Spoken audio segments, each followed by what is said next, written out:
En uno de mis últimos vídeos dije esto. Pero no nos van a vender un producto que es tóxico. Tóxico. No están jugando con nuestra salud. Después de haberme leído y revisado más de 150 artículos en la última semana, me arrepiento de haber dicho esto.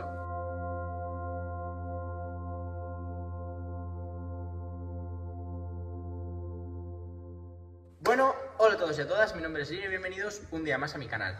En el vídeo de hoy vamos con un tema complicado, la verdad, vamos con un tema complejo. Me lleváis muchos años pidiendo por comentarios que hable sobre los disruptores endocrinos, que hable sobre los parabenos, que hable sobre el fenoxietanol, sobre ciertos ingredientes. Entonces vamos a hablar un poco de todo esto, voy a arrojar un poco de luz sobre el tema de los parabenos. Y nada, por favor, lo digo siempre, pero lo digo al final del vídeo, y a lo mejor es que no llegas hasta el final del vídeo. La mitad de las personas que veis mis vídeos no estáis suscritas al canal, siendo que es gratis. O sea, suscríbete, que es gratis, que es darle un botón. A ti no te cuesta nada y a mí me ayuda mucho a seguir creciendo. Entonces, si te gusta este contenido, por favor, apóyalo, dale un like y suscríbete.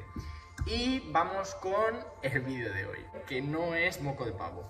Antes de entrar en el meollo, vamos a aclarar algunos conceptos que son importantes y que necesitamos saber. Lo primero, ¿qué es una hormona? Porque sí, hablamos mucho de sí, el cuerpo humano tiene hormonas, hormona masculina, hormona femenina, pero ¿qué es una hormona? Pues una hormona eso es una molécula, es una sustancia química, una molécula que genera una parte de nuestro cuerpo, que son las glándulas endocrinas, que están por todo el cuerpo, y que se genera para pasar al torrente sanguíneo y actuar de mensaje. Es decir, es un mensaje entre distintas partes del cuerpo para que se lleven a cabo unas determinadas acciones y así mantener la homeostasis, que la homeostasis es el equilibrio corporal. Equilibrio pues de temperatura, de pH, de glucosa en sangre y de cualquier parámetro que es imprescindible que esté en unos determinados niveles para el correcto funcionamiento del organismo. Entonces, una hormona es eso, es una sustancia que actúa de mensajero para desarrollar o producir una determinada acción en el cuerpo humano y así mantener el equilibrio. Bien, ¿y qué es por su parte un disruptor endocrino? Un disruptor endocrino es otra molécula química que no la hemos generado nosotros en el cuerpo humano, sino que viene de fuera, es una sustancia exógena, que lo que hace es, mediante algún mecanismo, perjudicarnos en el tema hormonal. ¿Cómo? Pues bien, bloqueando esa hormona que nos actúa de mensaje y que está viajando por el torrente sanguíneo, pues a lo mejor la bloquea, de forma que ya no se puede producir esa acción que se tenía que producir en el cuerpo humano.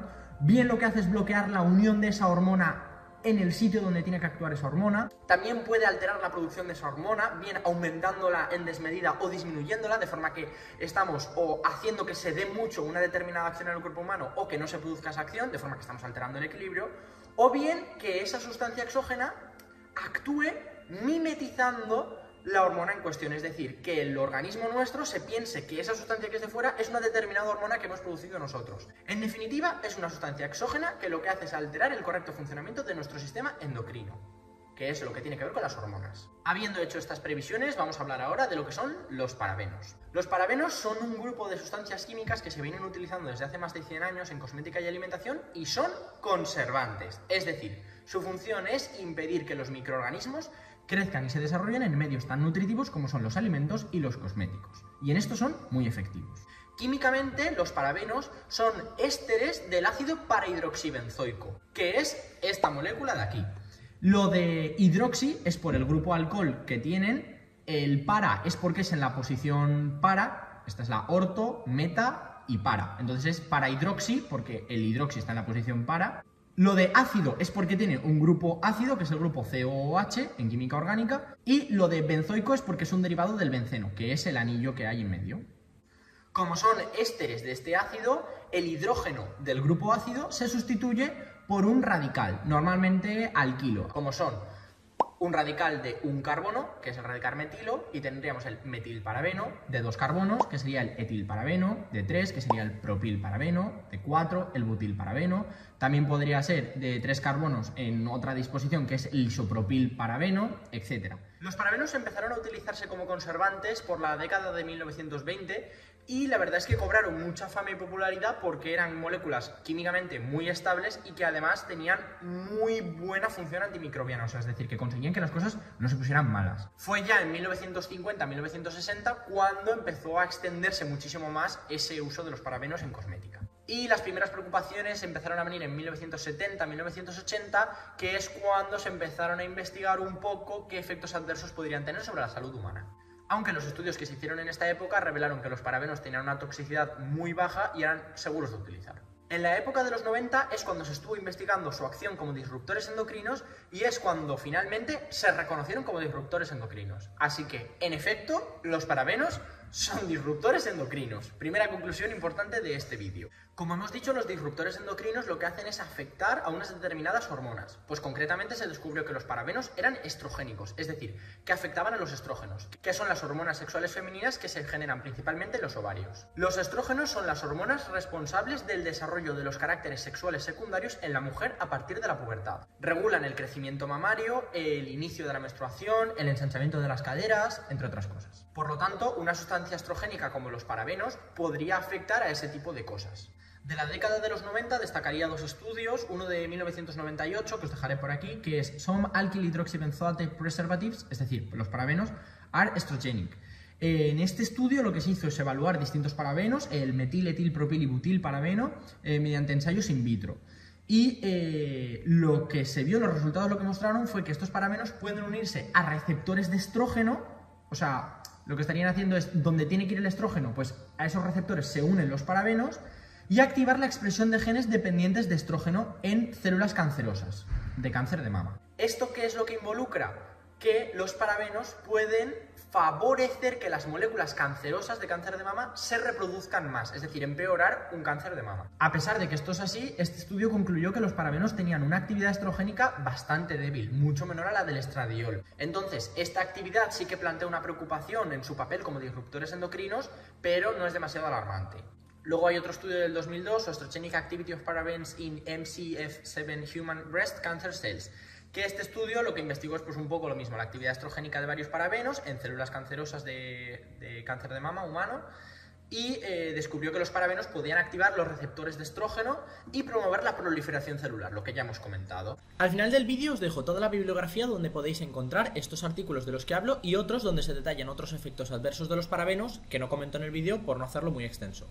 Un ejemplo es el estudio de cómo estos afectan a la fertilidad y salud reproductiva de los hombres. Estos estudios y muchos otros que se hicieron nos permiten concluir una cosa importante, y es que los parabenos en efecto son disruptores endocrinos y tienen actividad estrogénica. Pero estos ensayos que se hicieron en in vitro, es decir, en placas donde se cogieron células cancerosas de cáncer de mama extraídos de alguna mujer, se pusieron en esa placa y vieron que al añadir parabenos pues tenían esa actividad estrogénica, pero añadieron parabenos a una concentración muy alta para comprobar que en efecto los parabenos sí son estrogénicos y son disruptores endocrinos, pero a unas concentraciones muy altas. Eso es importante tenerlo en cuenta. En la década de los 2000, debido a esta incipiente preocupación, se hicieron muchos más estudios. Destaca uno que es el Concentrations of Parabens in Human Breast Tumors, que se publicó en 2004. Y yo creo que es uno de los que más repercusión ha tenido, y eso que la calidad metodológica realmente es bastante baja. En este estudio del 2004 se analizó la presencia de parabenos en muestras de tumores de mama humanos. Cogieron a mujeres que tenían tumor o cáncer de mama y a las que se les practicó una mastectomía, es decir, se les extirpó uno de los pechos, y analizaron esos tumores que había y descubrieron que en esos tumores había presencia de parabenos. Se encontraron concentraciones medibles de varios parabenos en los tumores analizados, sugiriendo una acumulación local en el tejido mamario. Es verdad que en este estudio solamente se analizaron 20 muestras de tejido de tumores de mama y pues eso, los parabenos fueron detectados en todas las muestras de tejido tumoral. El metilparabeno fue el más común, el que más se encontró. Bien, ¿qué podemos decir sobre este estudio? Pues bueno, lo primero es que se encontraron parabenos en todas las muestras que se analizaron de tumores, por lo tanto, la detección era consistente y fue un estudio con bastante relevancia. Pero es un estudio un poco limitado. ¿Por qué? Porque solamente se analizaron 20 muestras, lo que limita la generalización de los resultados, y que, por supuesto, de este estudio es importante destacar que la causalidad no es establecida. Es decir, el estudio no estableció, porque no puede, una relación causal entre la presencia de los parabenos en el tumor y que los parabenos sean los causantes de ese tumor. Es decir, si se hubieran puesto a buscar otras cosas, podrían haber encontrado muchísimas otras cosas, y eso no significa que todo lo que encuentres en un tumor sea porque lo haya producido esa sustancia. Hay que entender que las técnicas analíticas de normal funcionan, tú tienes una determinada muestra y tú quieres encontrar algo, entonces analizas para ver si encuentras ese algo que tú estás buscando, pero tú tienes que saber un poco lo que estás buscando para poderlo encontrar. Si a lo mejor se hubieran puesto a analizar si había alguna presencia de aceite esencial de lavanda, me lo invento, puede ser que hubieran encontrado aceite esencial de lavanda en el tumor, o puede ser que hubieran encontrado cualquier cosa si se hubieran puesto a buscarla. Y eso no hubiera implicado que esa sustancia que hubieran encontrado en el tumor fuera la causante de ese tumor. Solamente nos está indicando que tienen un pequeño grado de acumulación. Ahora bien, ¿cuál es la concentración de parabenos que encontraron en el tumor? Pues la concentración era del orden de nanogramos por gramo de tejido. Para que os hagáis una idea, ese orden de concentración es de 1 gramo de parabeno en 1000 toneladas de tejido de mama. O sea, es una concentración ridícula, pequeñísima, infimísima. Un estudio posterior del 2012, que es el Measurement of Paraben Concentrations in Human Breast Tissue at Serial Locations Across the Breast from Axilla to Sternum. Este estudio tomó 160 muestras de 40 mujeres y los resultados fueron que había presencia de parabenos en el 99% de las muestras, con variaciones en las concentraciones dependiendo de la ubicación del tejido de mama. Lo que permitió concluir que en efecto los parabenos pueden acumularse. Esto por una parte. Por otra parte, en el año 2023, el Comité Científico sobre Seguridad del Consumidor, que es uno de los comités científicos independientes administrados por la Dirección General de Salud y Protección del Consumidor de la Comisión Europea, llevó a cabo un estudio muy amplio con el metilparabeno para poder tener una opinión general sobre la regulación que tenían que tener los productos. Se hicieron muchos tipos de ensayos y aquí la calidad metodológica sí que es muy buena. Se hicieron estudios de penetración cutánea, es decir, para ver los parabenos cuántos son capaces de penetrar, porque claro, al final si se acumulan en nuestro cuerpo es porque tienen la capacidad de penetrar, pues para ver un poco cuánto. Y se utilizaron modelos in vitro y ex vivo. Se hicieron también muchos estudios en animales para determinar la toxicidad a corto y a largo plazo. También se hicieron estudios de genotoxicidad, es decir, para determinar el daño que pueden hacer a los genes.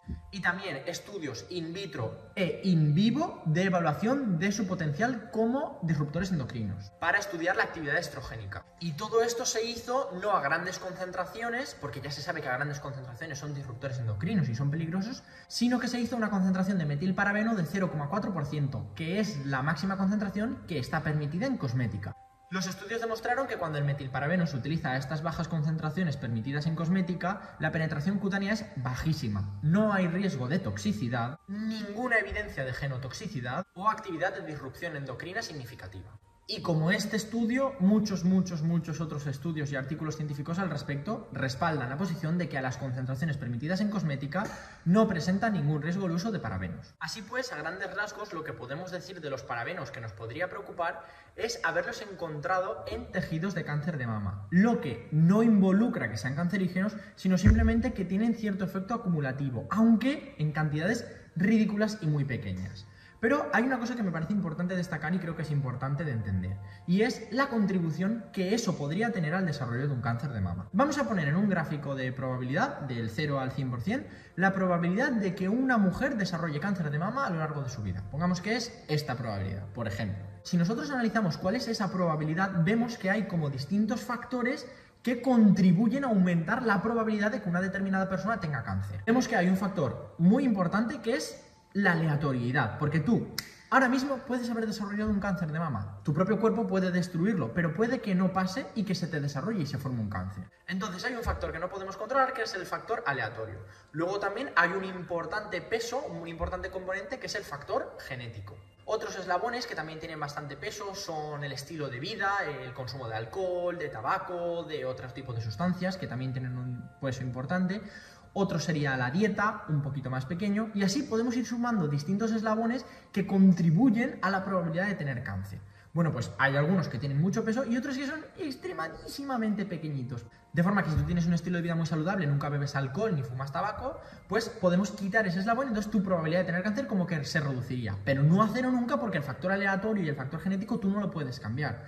Pues en esos eslabones que sí que podemos cambiar, uno de ellos podría ser evitar el uso de cosméticos que contengan parabenos, porque eso, en caso de que los parabenos fueran cancerígenos, quitándonos ese eslabón estaríamos reduciendo un poco la probabilidad. Pero, ¿qué tamaño tiene ese eslabón? Pues ese eslabón tiene un tamaño pequeñísimo, pequeñísimo, pequeñísimo. De forma que en realidad la diferencia entre utilizar productos con parabenos y no utilizarlos, en lo que es la probabilidad de tener cáncer de mama, va a representar un cambio insignificante. O sea, estamos quitando un eslabón pequeñísimo que ni siquiera se ve apenas. Es como si yo te dijera, pues no salgas a la calle. En efecto, si no sales a la calle, el eslabón de la polución, por ejemplo, pues lo podemos quitar y la probabilidad se reduce mucho más, claro. O no salgas a la calle, no comas nada que contenga contenga azúcar, ningún producto procesado ni nada, y si nos ponemos así de tontos, pues sí, podemos ir reduciendo esa probabilidad, pero al final es algo probabilístico, es una probabilidad. Entonces, creo que tampoco hay que martirizarse tanto y preocuparse tanto por una cosa tan poco representativa de un conjunto mucho más grande.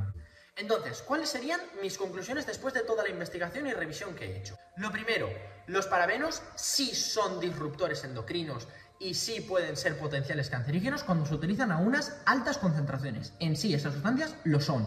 De forma que si nosotros fuéramos a trabajar con un bote de parabenos y nos lo fuéramos a poner en el cosmético, habría que trabajar con todas las precauciones posibles de no inhalar ese polvo, de trabajar y estando seguros de que estamos poniendo la concentración que toca y no pasarnos, etc. En sí, los parabenos son sustancias peligrosas. Pero, ¿y qué pasa cuando están a la concentración permitida en cosmética? Pues cuando están a la concentración permitida en cosmética, vemos que la mayoría de los estudios revelan que no hay ningún problema. Estudios en animales, estudios in vivo, estudios in vitro, que no hay problema, que son sustancias que no son significativamente tóxicas ni tienen una actividad como disruptores endocrinos. De forma que podemos decir que los parabenos en cosmética son seguros porque se utilizan a una concentración muy pequeña. De esa poca concentración tienen una capacidad de penetración baja, de forma que los que penetran son muy pocos, o sea, la capacidad de penetración es más pequeña todavía. De los que consiguen penetrar, hay una gran parte que se metabolizaría muy rápido y una pequeñísima parte que podría acumularse. Y de esa parte que se acumula no podemos decir ni tenemos evidencias de que realmente sean cancerígenos. Simplemente sabemos que hay una minúscula parte que se pueden acumular, pero como los parabenos, seguramente muchísimas otras sustancias que no se han investigado. Una cosa importante que quiero que tengáis en mente es la frase de que la dosis hace el veneno. Todo es venenoso a altas dosis. El paracetamol que nos tomamos cuando nos duele la cabeza, el paracetamol es una sustancia bastante tóxica. Si nos lo tomamos, pues una pastilla, 2 o 3 pastillas al día, pues no pasa nada. O sea, cuando estamos malos, digo, no todos los días de nuestra vida, pues no pasa nada. Pero si nos tomamos 80 pastillas de paracetamol, pues lo más seguro es que muramos. Lo mismo con alimentos que no son saludables, como por ejemplo el café. El café tiene muchos antioxidantes y muchas sustancias que son buenas para nosotros. Si te tomas un café o 2 al día, pues bueno, pues no pasa nada. Ahora, en el momento que te tomas 20 cafés, a lo mejor te da una taquicardia y te mueres. Lo mismo con la sal, que es buena porque la sal son minerales y la necesitamos sodio y necesitamos cloruro en nuestro organismo, pero si te pasas con la sal te puede dar hipertensión. Lo mismo con el alcohol, no sé, el vino que tiene taninos, tiene antioxidantes, la cerveza que tiene también ciertas propiedades, puede ser parte de una buena dieta y una dieta variada y equilibrada. Ahora, si te bebes una copita de vino, si te bebes 5 botellas de vino, a lo mejor acabas con un coma etílico. Pues lo mismo con los parabenos. Un poquito de parabenos es beneficioso para nosotros porque ya os digo yo que mucho mejor es ponerse una crema con un poquito de parabenos que una crema que está contaminada con microorganismos. Las ventajas que nos dan los parabenos, el poder hacer que nuestro cosmético esté bien preservado y que no crezcan microorganismos, nos cura muchísimo en salud, porque mucho peor es tener una infección en la piel, tener impétigo u otro tipo de afecciones que nos puede provocar ponernos un cosmético en mal estado. ¿Que está claro que existen muchos otros conservantes que son más o menos también efectivos? Sí, pero realmente como los parabenos es difícil encontrar un conservante tan bueno. Y luego, por otra parte, puestos a decir ya no quiero utilizar productos que contengan parabenos, me parece también importante diferenciar entre los productos rinse off y los leave on. Los productos rinse off son, por ejemplo, los jabones o los champús, que tú te los pones y enseguida lo aclaras. La tasa de penetración es nula, es imposible que penetren parabenos. Entonces ahí yo estaría súper seguro y súper tranquilo utilizándolos. Ahora, que tú en un serum para la piel que sí que se va a absorber, porque la piel absorbe lo que yo te diga, ¿te preocupa más? Pues bueno, puedo entenderlo, puedo respetar lo que prefieras evitarlo. Yo desde luego nunca me habéis visto en un vídeo utilizar parabenos como conservantes y me parece que si hacemos cosmética en casa tenemos la ventaja de que no los vamos a utilizar, o sea, podemos utilizar otros conservantes. Ahora, que un día me voy a casa de un amigo y me ducho en su casa y veo que tiene un gel de ducha que tiene parabenos, a mí me va a dar igual y lo voy a utilizar. Principalmente porque es un producto rinse off que no va a penetrar nada en la piel y sé que no es peligroso. Y si quisiera usar una crema solar porque a mí se me ha olvidado y mi amiga o mi amigo en la mochila lleva una crema solar, pues lo mismo, prefiero una crema solar con parabenos que me dé el sol, que es peligroso para mi piel, perjudicial y además me va a fotoenvejecer. Esa es la conclusión un poco que yo he sacado y que os quiero un poco transmitir. Que no hay que ser catastrofistas y que podéis evitarlos si queréis, pero evitarlos en el día a día, sí, lo entiendo, pero que si una vez tenéis un producto con parabenos o os han regalado una cremita de manos, que usadla, que no pasa nada, vaya, eso es lo que quiero decir. Entonces, ¿me arrepiento de haber dicho que no nos van a vender un producto tóxico? Pues sinceramente, no me arrepiento, porque es verdad que considero que no nos van a vender un producto realmente tóxico. que puede ser que tenga cierto efecto acumulativo y que al cabo de muchos años pueda tener cierto efecto perjudicial en un porcentaje ridículo de la población, pues realmente eso no lo sé, no os puedo decir que no. Realmente hay muchas veces que los estudios científicos, conforme van avanzando, van descubriendo que ingredientes que antes usaban, pues ahora son tóxicos, etc. Pero es que esto es un poco como el rollo de las vacunas, que a lo mejor de cada 1 millón de personas que se pone una vacuna, a una le da un chungo, le sienta mal y ve resulta que se muere. Pues es que esto es lo mismo, o sea, de todas las personas que utilizamos cosméticos, puede ser que a un determinado porcentaje pequeñísimo de la población le pueda afectar de una forma negativa. Pero si nadie usara esos cosméticos sería mucho peor, porque los cosméticos son salud, necesitamos ducharnos, necesitamos productos de higiene, necesitamos protegernos del sol. Mayores serían las muertes y mayores serían las enfermedades y los problemas si no utilizáramos productos de higiene, cremas solares, etc. Pero bueno, es que también para eso hacemos cosmética, ¿no? Por eso también tenemos este canal. Y por eso sois vosotros los que veis mis vídeos, precisamente para poder hacer una cosmética pues un poco más artesanal y un poco más libre de todas esas cosas, ¿no? Y saber nosotros qué es lo que nos estamos poniendo. Aunque recordad que nosotros no estamos exentos. Porque ¿quién nos dice a nosotros que el día de mañana algo como la cera Lanet, la niacinamida, el no sé qué cera que utilizamos y que se vende como cosmética natural, ¿quién nos dice que el día de mañana no se vaya a descubrir que tiene cierto efecto perjudicial para la salud? Pues es que claro, no lo sabemos. Así que nada, espero de haber aportado un poco de luz al tema, espero que os haya gustado mucho este vídeo. Os leo en los comentarios y nos vemos en el próximo vídeo. ¡Adiós!